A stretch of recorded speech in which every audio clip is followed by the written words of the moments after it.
บรรยากาศมื้อนี้น่าจะแดดเนาะทุกคน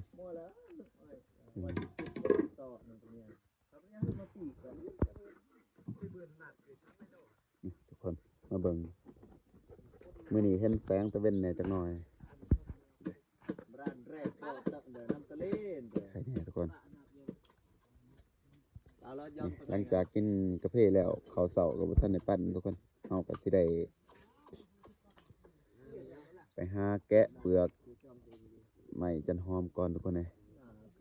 เพื่อบางเถื่อมีอันนั้นนายผ่านเพิ่นมานำลังถามานกับเพิ่นก็สิแต่งกินเลย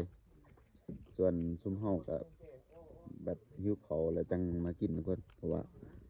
บอนเฮาเอาเปลือกนี่ก็บ่ใกล้ปานใดนี่เนาะดาวฟีลิ่งฝากติดตามช่องดาวฟีลิ่งได้ทุกคนเด้เดี๋ยวสิขึ้นให้ เพราะว่าช่วงทมิตคือเฮากับอันนั้น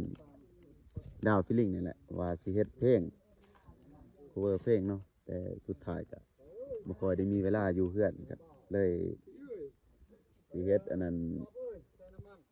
วิถีชีวิตนี่จะได้เจร้านมื้อนี้สิไปทางใดพูดแล้วไปเฮ็ดเจหอมจันหอมไปลอกจันหอมโอ้ไปเฮ็ดเจหอมเหมือนว่าไปลอกจันหอมไปหาเงินต่อหาเงินเพื่อเอาตัวรอดเนาะช่วงนี้วิกฤตแห้งโอ้ยเพื่อสิหาเงินได้บ่แม่นง่ายมันกันยังน้อยๆบ่ทันได้เขาบ่ทันได้เปิดร้านซะนี่แหละบ่อยู่บ่นอนของเฮาก็ได้บ่อยู่บ่นอนก็ทุกข์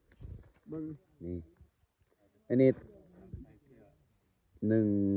2 3 4 5 6 7 8 9ปลาทุกคน9ชีวิตอยู่นั่นเป้ของเฮาก็ติดกับอ่าวบอนเรายืนเดี๋ยวเฮาไปเลยเนาะถ้าในผ่านเพิ่นมาจะหน่อยถามานให้เขาแต่งกินแล้วบัดอยากแล้วเฮาจังมาเดี๋ยวไปเบิ่งนํกันทุกคนต่อมื้อนี้เฮาสิได้มาลุ้นนํกันเฮาสิได้จักสอบแล้วเฮาได้จักต้น